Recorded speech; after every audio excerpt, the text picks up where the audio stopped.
La Fiscalía ha caratulado esto como femicidio. ¿Por qué? Tenemos todos los antecedentes y detalles en el siguiente informe aquí en Contigo en la Mañana.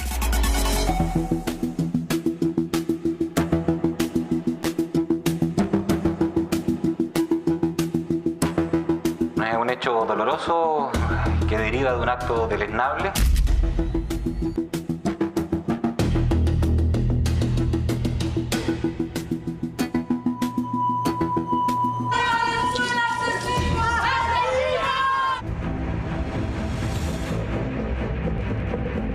El imputado, señor Valenzuela, entendió los hechos que van a ser investigados por parte del Ministerio Público.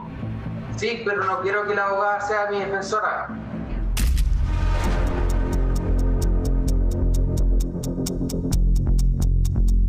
Como familia queremos justicia, que este caso no quede impune.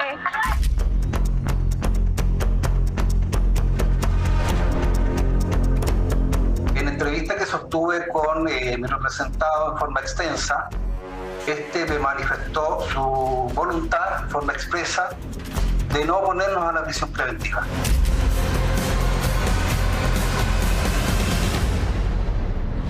Cuatro días después de su detención, Gary Valenzuela enfrentaba al Tribunal de Garantía de Linares. Ahora la Fiscalía leería los cargos en su contra y además el delito por el cual lo formalizarían: femicidio. Estos hechos, en el concepto del Ministerio Público, configuran el delito de femicidio establecido en el artículo 390 bis, inciso segundo del Código Penal.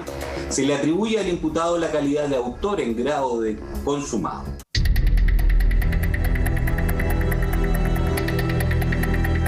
Sin embargo, una vez escuchados los cargos, el exoficial de Carabineros sorprendió a todos con una aseveración inesperada. El imputado, señor Valenzuela, entendió los hechos que van a ser investigados por parte del Ministerio Público. Sí, pero no quiero que la abogada sea mi defensora. A ver, le estoy preguntando si entendió los hechos, me dice que sí. Sí, lo entendí, pero no quiero que la abogada sea mi defensora. ¿Ya? ¿Y por qué lo comunica en este momento en la audiencia? Porque en ningún momento se me preguntó anteriormente. Tengo entendido que usted, en forma voluntaria, le presentó patrocinio y poder, otorgó patrocinio y poder al abogado compareciente en esta audiencia. Sí, pero ahora no lo quiero. Su abogada defensora, que fue la abogada defensora privada de confianza que usted contrató para que lo represente en esta audiencia, está en conocimiento de todos los antecedentes de la investigación. Y yo creo que está completamente preparada para que la defienda en la presente audiencia. Perfecto, pero yo no la elegí. Bueno, pero si usted la designó en la audiencia de... Pero ahora le digo que no. Ya no tiene la confianza en ella. No. Exacto. ¿Algo que señalar la abogada defensora? ¿O no estaba en conocimiento de esto? No. No tenía conocimiento, señoría.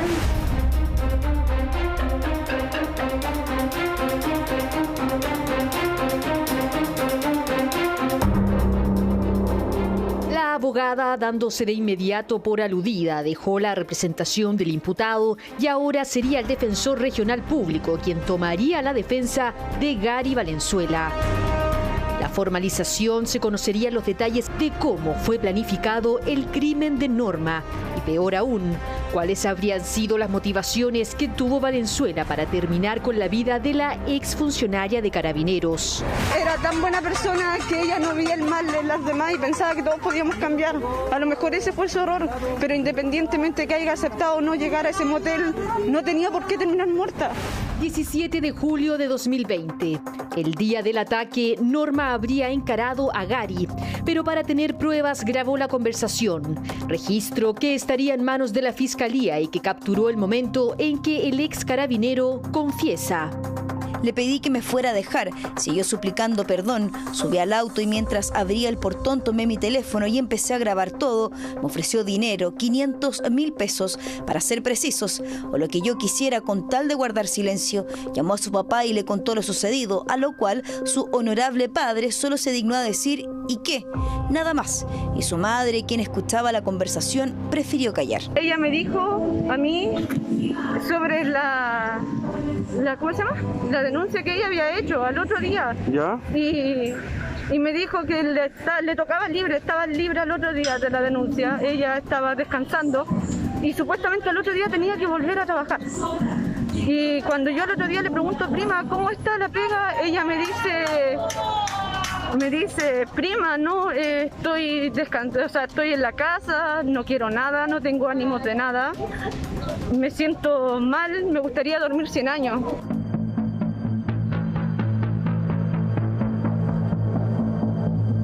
Gary Valenzuela habría querido evitar que Norma concretara la denuncia, ya que eso no solo le traería problemas legales, sino que existiría una gran posibilidad que fuese suspendido de Carabineros, hecho que ocurrió el 30 de julio.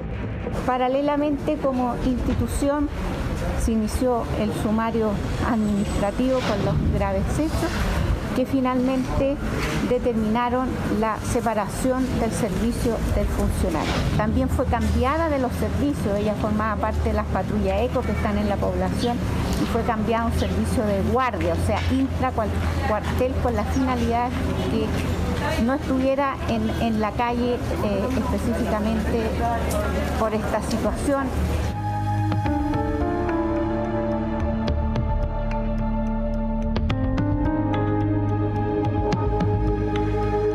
Según fuentes cercanas, Norma trabajó en la 25 Comisaría de Maipú, primero en La Guardia y posterior a eso se incorporó a la dotación ECO 15 de control de orden público, equipo que siempre era el mismo y con quienes formó una familia y fuente de apoyo. Sin embargo, el 25 de agosto, 25 días después de haber puesto la denuncia, su superior la cambió de servicio, según señaló nuestra fuente, con la excusa de ser un peligro. Norma, en un audio de WhatsApp, lo comenta. Porque me cambiaron de servicio, porque en la ECO podía ser muy agresivo y le podía pegar a la gente, por lo que pasó.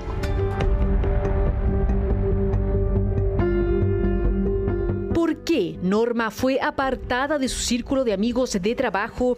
¿Era Norma un peligro? Sus amigos creen que todo lo que ocurrió después de la denuncia fue despreocupación. Piden que también se investigue al carabinero que la llevó hasta el sur. ¿Hay acaso más involucrados en este crimen? Existen dos posibilidades para mí. Una, que Normita se haya bajado al vehículo, este personaje la haya abordado y la haya llevado obligada, para mí secuestrada prácticamente, a ese lugar. Y lo otro, que hayan concordado conversar y en esa conversación esta persona también haya, por la fuerza, haberla llevado a Normita a ese lugar. Eso es lo que yo estoy seguro. Yo creo que las investigaciones también van a determinar que algo así ocurrió. No creo que Normita haya ido por ella a ese lugar, por lo menos. La situación en la que ella estaba, estar lejos, le pudo haber jugado en contra de no haber visto más allá, tal vez, en alguna actitud, no haber parado quizás las cosas antes, o a lo mejor el tipo era demasiado, no sé, un ideal. Sí, ella no mentía, como le decía antes, ella si tenía que decir algo lo decía, aunque le costara. Ella era súper sincera con ella misma. Entonces, no mintió. Pasó como lo dijo su papá, cuando le avisó el horario, y bueno, después ya no tuvo más comunicación.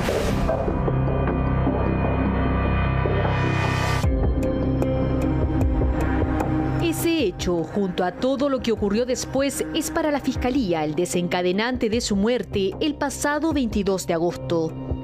Ese día, según pudo recabar la Fiscalía, las llamadas de Gary Valenzuela a Norma comenzaron cuando ella se estaba trasladando desde Santiago a Linares.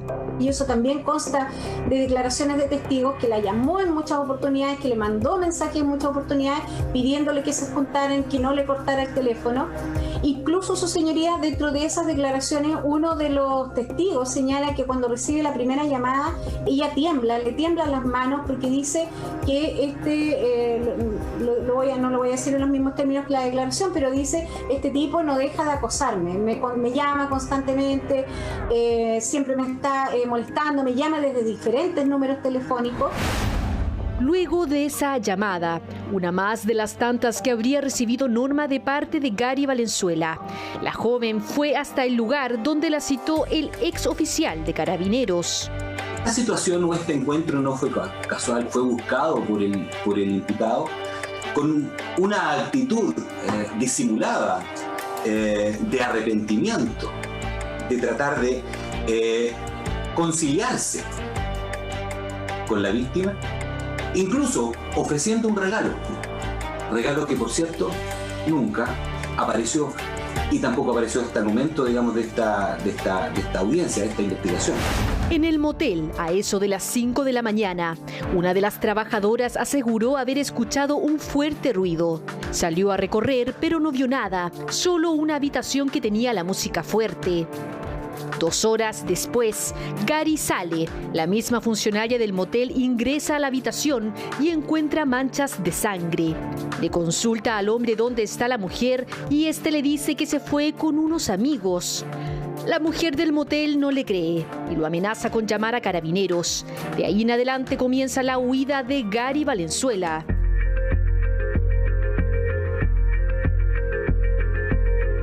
Ella le dice: voy a llamar a Carabineros, y el imputado lo señala la declaración de manera desafiante, le dice: llámalos. Y en ese instante, cuando ella marca el 133, el sujeto se da la media vuelta y va hacia la parte posterior del motel, y en las cámaras se puede observar, su señoría, cuando él salta el cierre perimetral, la bandereta, y posteriormente, a eso de las 7:30 de la mañana, él aborda a un taxista que estaba comenzando su servicio y le dice que necesita saber si lo puede trasladar a la comuna de Chillán. Y el individuo le dice que sí, que no hay problema, que andaba carreteando en Linares, le da su identidad, le dice: mi nombre es Gary, soy exfuncionario de Carabineros, y lo deja específicamente en las afueras del Jumbo de la comuna de Chillán. Pudimos tomar conocimiento que el imputado concurrió a una tienda, compró ropa, se cambió la ropa que andaba trayendo el día, en el momento en que ocurrieron los hechos, y el taxista se percata que tiene unas manchas café, como de color café, que él puede atribuir a que podrían ser sangre como antigua o sangre ya seca. Y esa ropa, su señoría, el imputado la botó en un basurero, fue recuperada por parte de la Brigada de Homicidio. Indudablemente, cuando hay colaboración de la comunidad, no solo la persona que encontró el cuerpo y que actuó inmediatamente impidiendo la huida del hechor, además otras personas se aproximaron al Ministerio Público para aportar antecedentes que dieron y que permitieron la pronta detención del sujeto.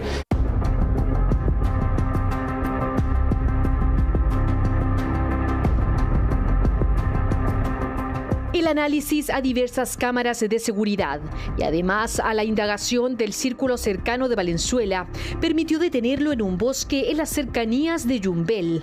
A esas alturas, el principal sospechoso estaba detenido, pero aún quedaban dudas sobre las motivaciones del crimen. Para eso, nuevamente, el ataque denunciado en julio de 2020 es clave en la investigación. Este acto fue además premeditado. Este acto fue querido, como señalo, hay una actitud del imputado en términos de intentar apaciguar una relación que ya era tortuosa, que ya se había quebrado mediante una denuncia, mediante la situación que estaba viviendo él funcionariamente, había sido expulsado de la institución, cuestión que se concretó materialmente, y que probablemente el imputado le atribuía su autoría a la víctima. Tratos humillantes, vejatorios, degradantes. ¿Qué más degradante que esta situación que relata en esta denuncia al intentar accederla carnalmente? Limitó sus libertades con esta conducta.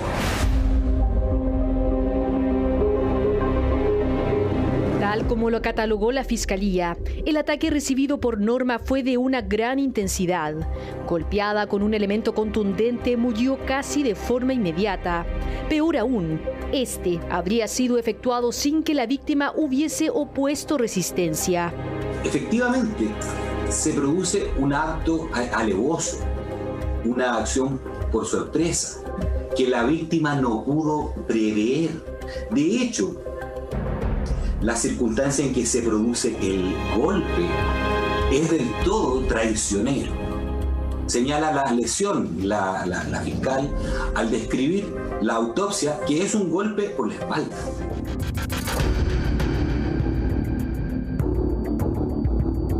Mientras se desarrollaba la audiencia, afuera del tribunal se realizaban protestas en contra de Gary Valenzuela. Hasta allí también llegaban familiares y amigos de Norma, quienes solo exigían justicia.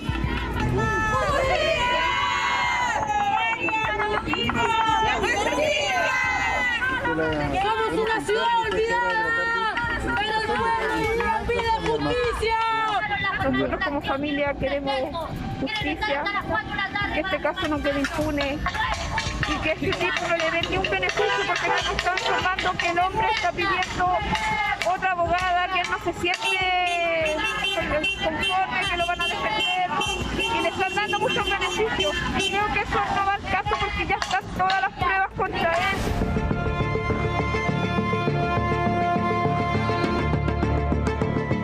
Entre sus cercanos aún existe la pena y el dolor por la muerte de Norma, pero asimismo todavía recuerdan algunos de los episodios relatados por la joven en los que les contaba cómo era Gary, el hombre por el que hoy se encuentran protestando.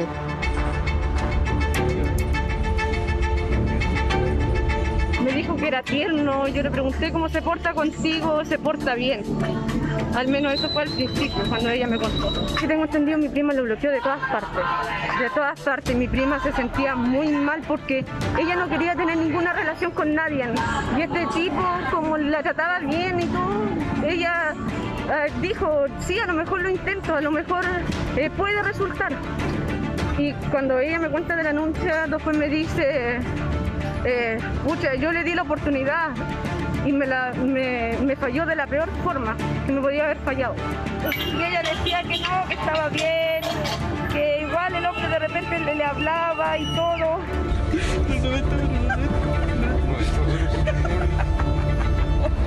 En este escenario, la prueba contra Gary Valenzuela pareciera ser concluyente.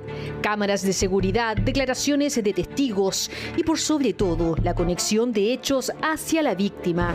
Agresiones anteriores, maltratos psicológicos, ataques de celo, un golpe también, recuerda a la víctima que recibió en una oportunidad una cachetada en la cara. Más de una oportunidad le apretaba la cara con fuerza y ella usaba frenillos o brackets que obviamente causaban bastante dolor y probablemente incluso lesiones en su boca. Por lo mismo es que la Fiscalía solicitó la prisión preventiva en contra del imputado. A diferencia de la audiencia de la mañana, la postura de la ahora defensa de Valenzuela fue distinta. En entrevista que sostuve con mi representado en forma extensa, me manifestó su voluntad en forma expresa de no oponernos a la prisión preventiva. Es un hecho doloroso que deriva de un acto deleznable. Desde los primeros momentos el Ministerio Público desplegó toda su disponibilidad, todo su trabajo para tener un rápido resultado, que es el que hoy día se dio cuenta en la audiencia mediante una formalización que estimamos fue maciza, contundente respecto de un hecho, insisto, que es doloroso y un acto deleznable.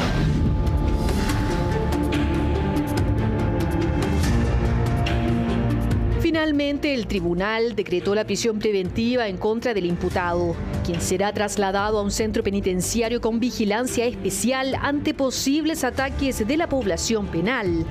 mientras la Fiscalía seguirá recabando antecedentes durante 5 meses.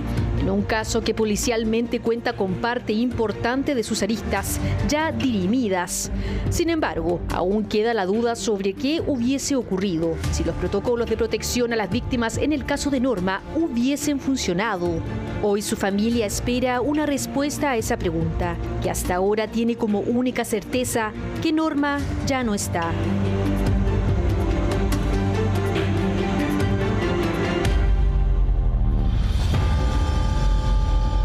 A ver, le estoy preguntando si entendió lo de eso, me dice que sí. Sí, lo entendí, pero no quiero que la abogada sea mi defensora. Intervino férreamente, no aceptando a la abogada particular que había contratado para su defensa, logrando retrasar en 6 horas la audiencia donde le comunicaron los cargos en su contra como único responsable de la muerte de la carabinera Norma Vázquez. Bueno, pero si usted la designó en la audiencia de... Pero ahora le digo que no.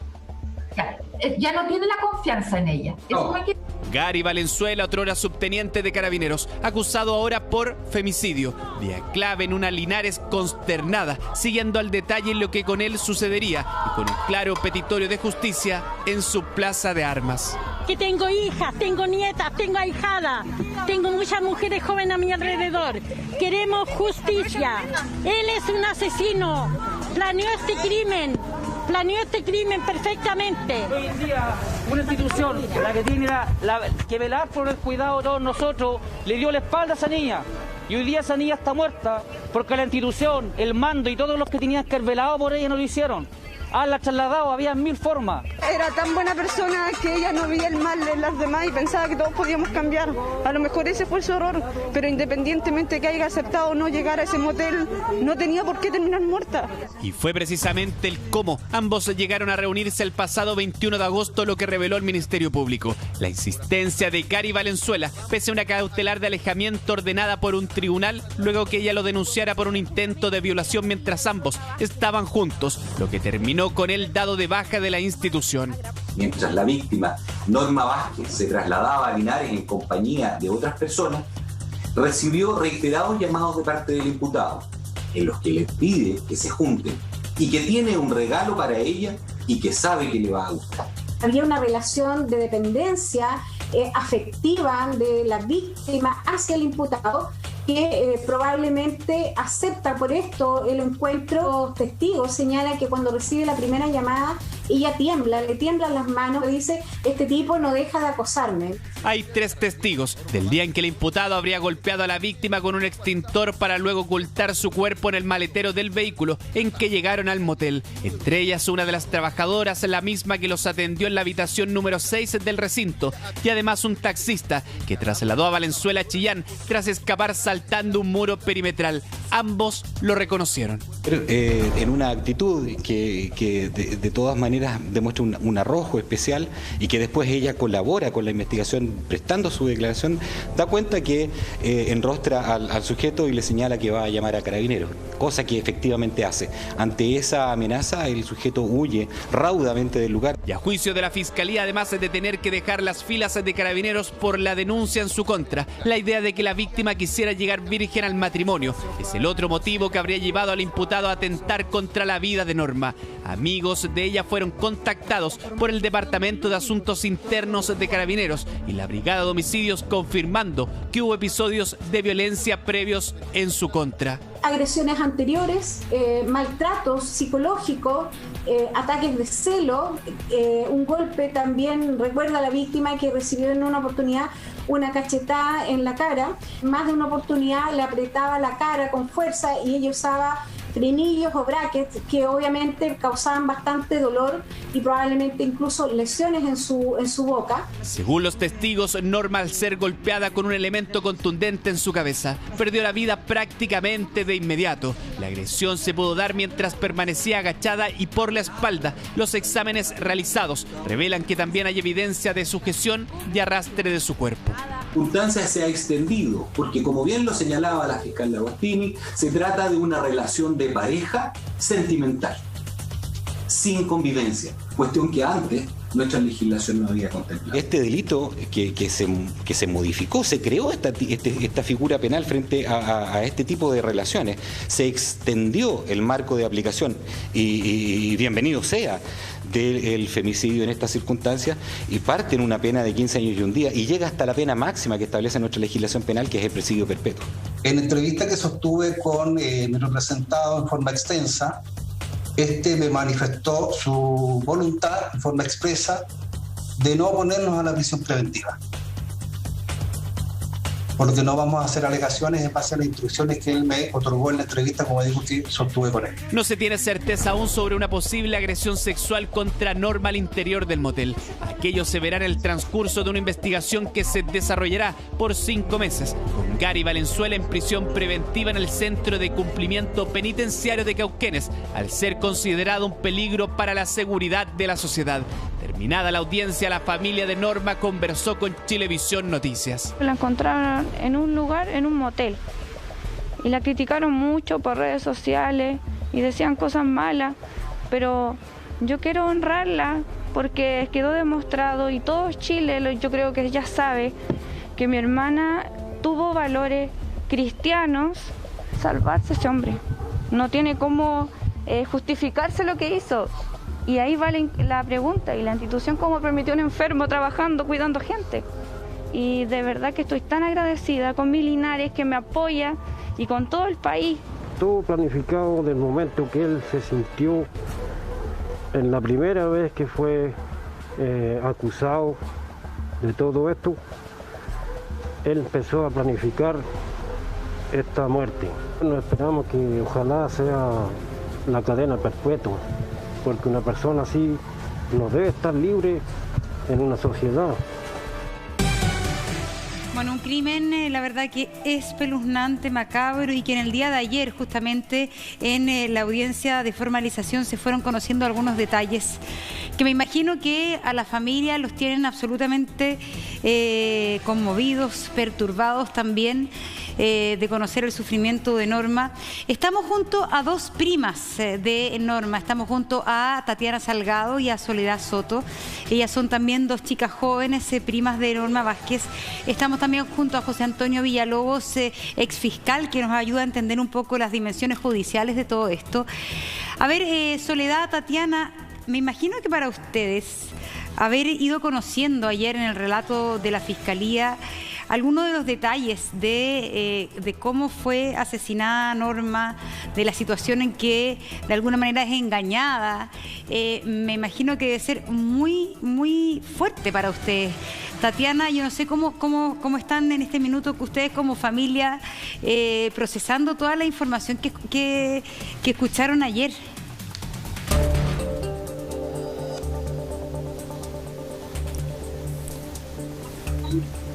Tatiana, ¿nos escuchas?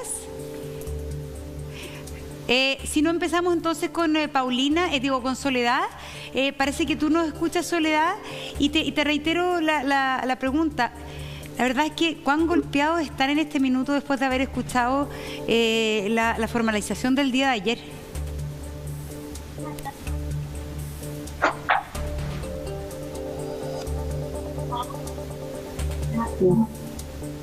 Ya estamos con un problema con ambos audios, el de Tatiana y el de Soledad, y lo vamos a intentar.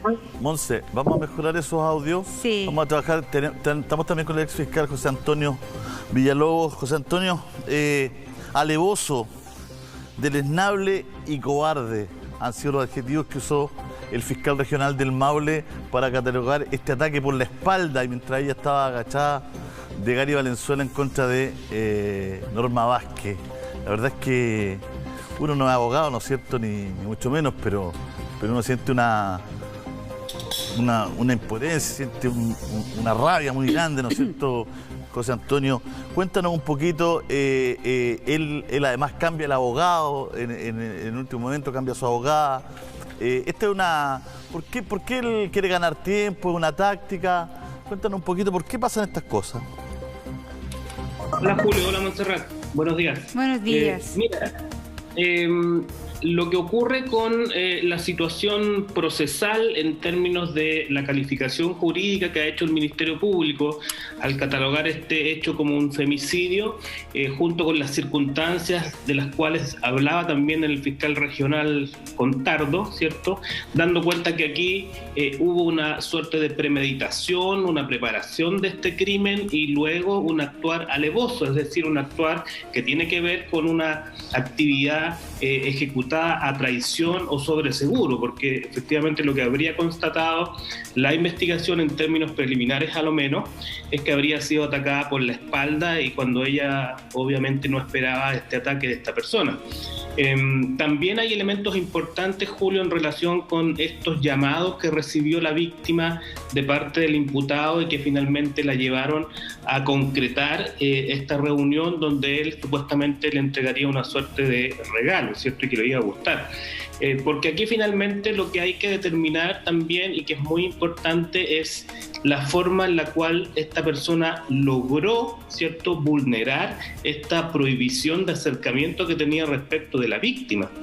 Porque según los antecedentes que tengo, habría existido una medida cautelar, ¿cierto?, que habría sido decretada por el tribunal a solicitud de la Fiscalía, donde se estableció una prohibición de acercamiento a esta persona.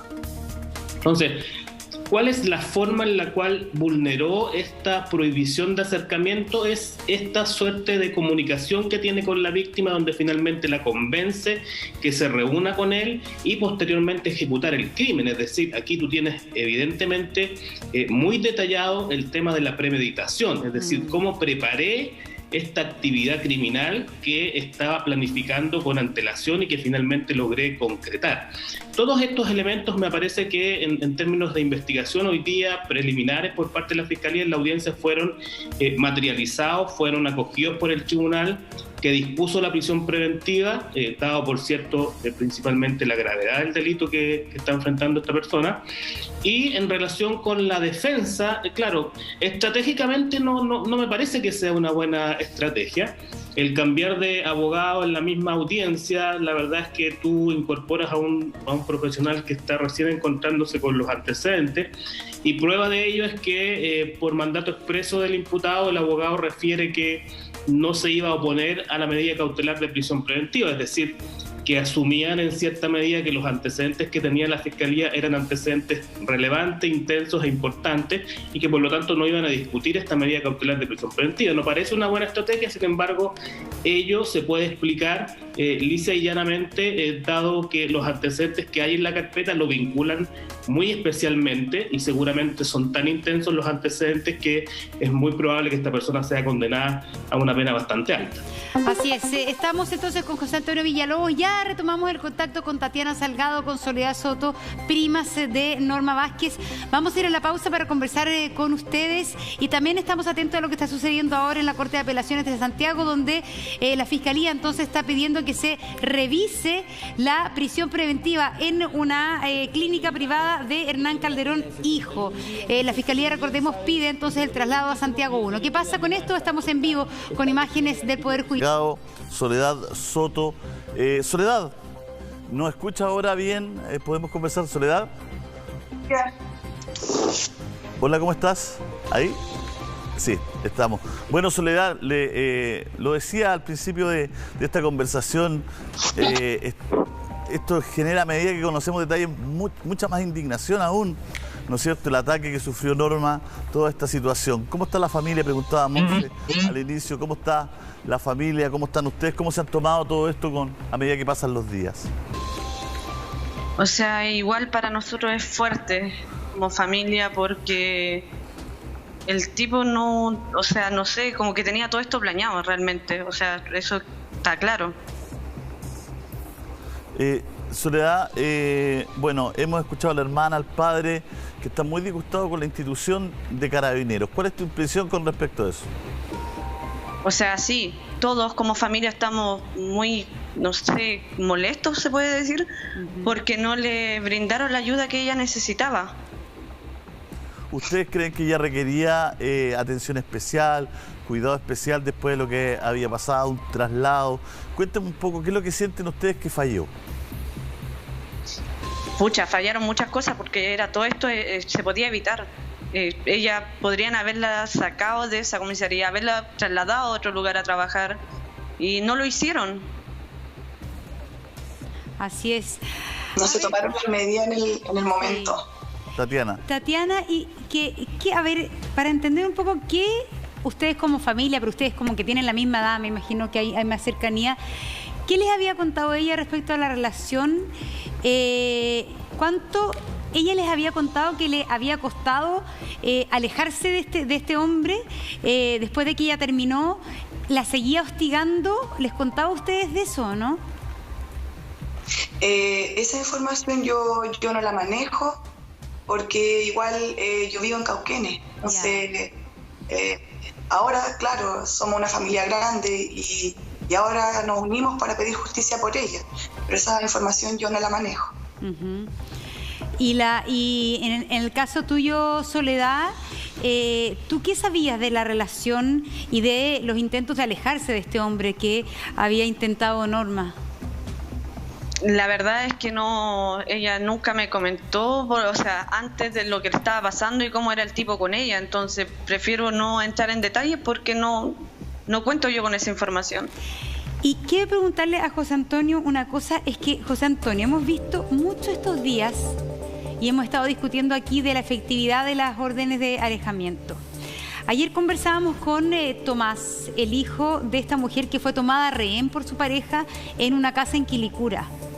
Y él nos contaba que su madre ya había hecho la denuncia en fiscalía, pero que esto no se había judicializado, es decir, un juez no había ordenado a Carabineros que hiciera cumplir esta orden de alejamiento a través de las rondas habituales, que eso es lo que el papel dice.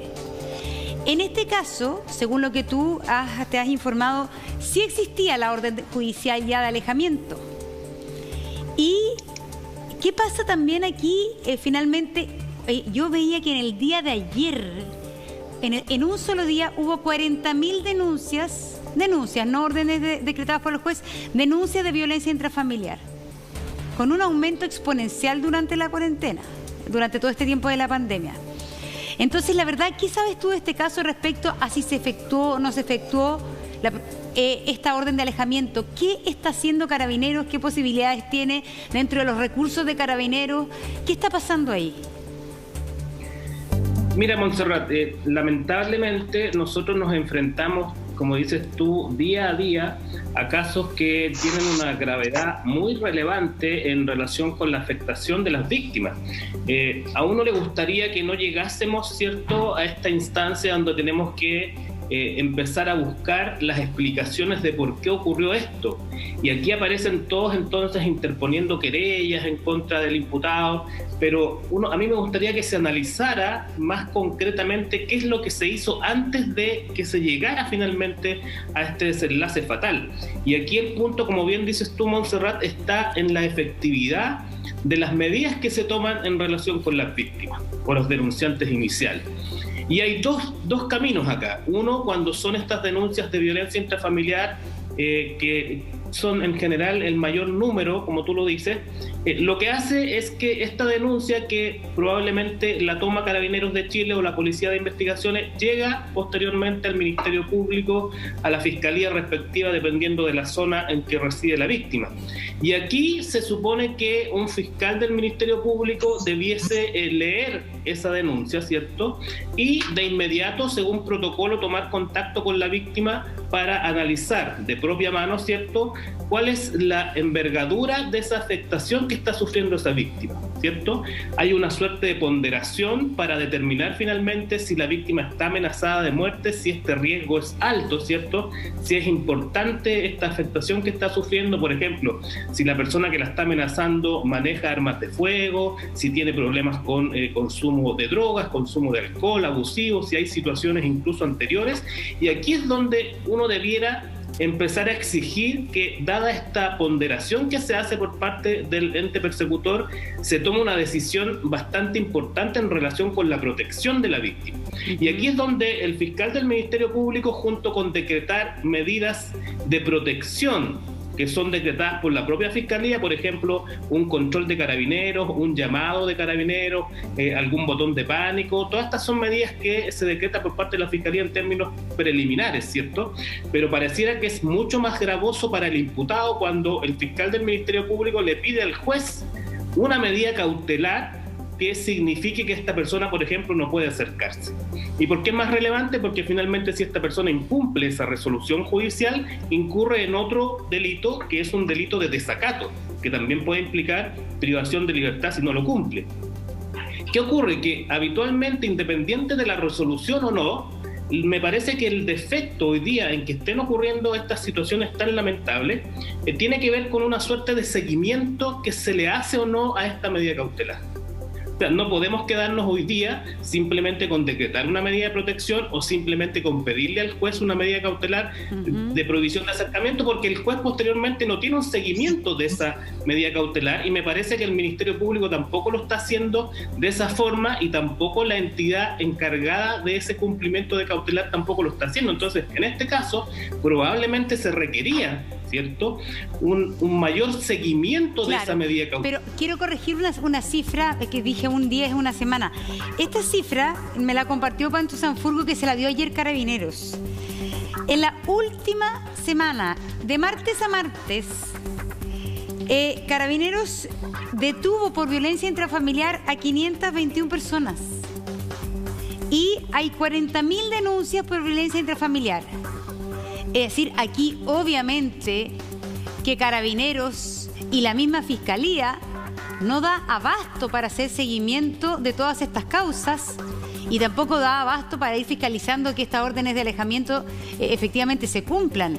Acá estamos ante una realidad que, por un lado, es bueno porque se están cada vez haciendo más denuncias, pero ante una realidad donde sabemos que la institucionalidad actual, ni la Fiscalía ni Carabineros están con la posibilidad alguna de abarcar eso. 40.000 denuncias en una semana por violencia intrafamiliar, José Antonio.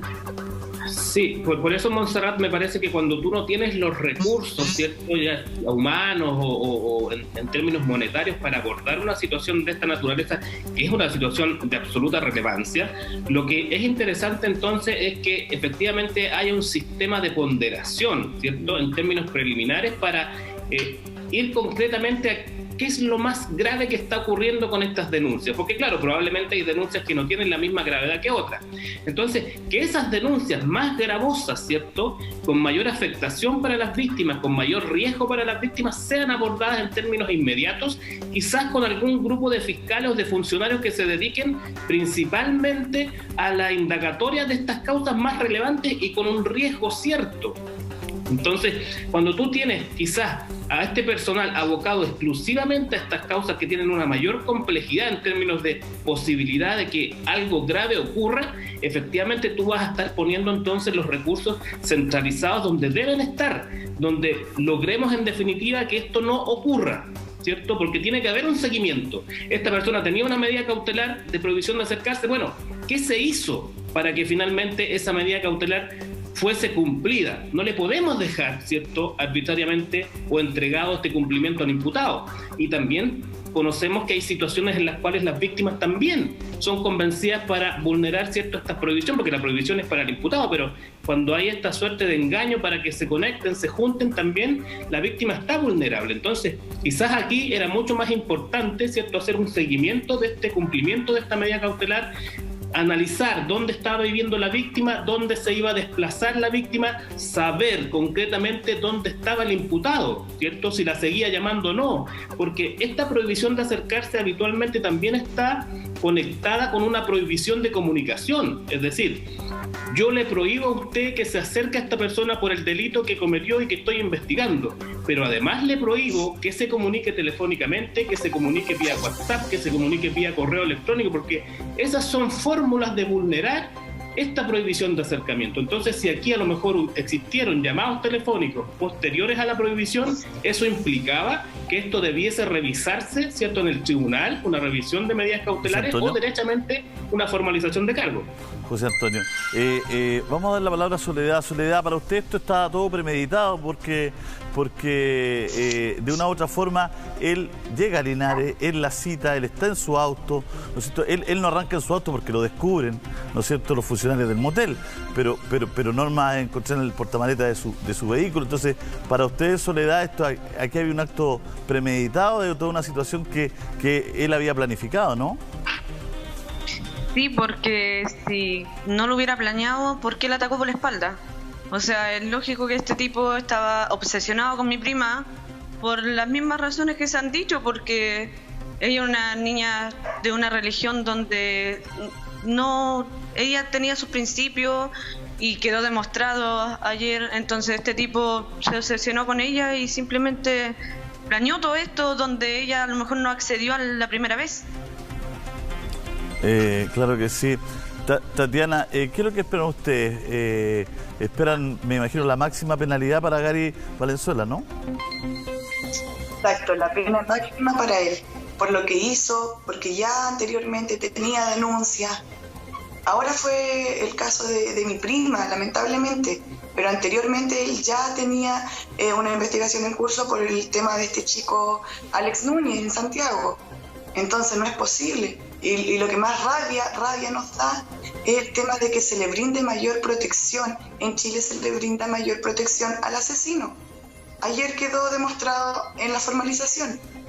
Él exigió un módulo preferencial, se podría decir, en donde están solamente ex uniformados. ¿Y por qué esa misma protección que le están brindando ahora a él no se la brindaron a mi prima en el momento adecuado? Mi prima hoy debería estar aquí, porque esto se debería haber evitado. Se pudo evitar y no se tomaron las medidas cuando correspondía. Soledad, Tatiana, les agradecemos esta conversación con el programa.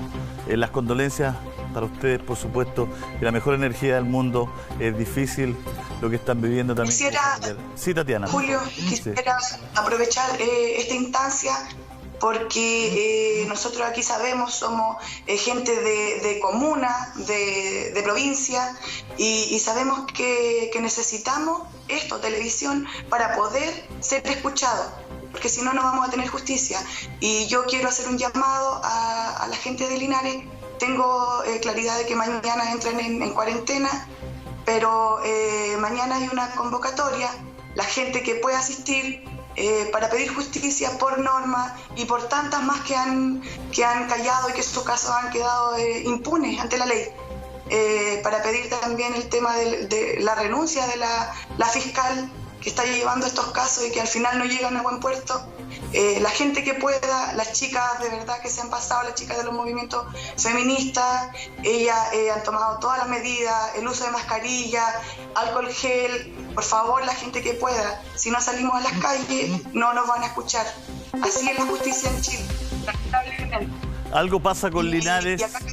Algo pasa con Linares. Yo la escuchaba ayer con mucha atención también en la radio. Dicen que es una comuna olvidada, en la de Linares. Mañana hay una marcha pacífica en la Plaza de Armas de Linares a las 4 de la tarde. Mira, Monse, Tatiana, por Diego Vázquez, por Marcia Campos, por Cristóbal Lobos, por Ignacia Canales, por Norma, por supuesto, y por el caso emblemático de Catita Vázquez, donde aún no hay responsables. Son puros casos que están abiertos. Imagínate la cantidad de casos que están abiertos.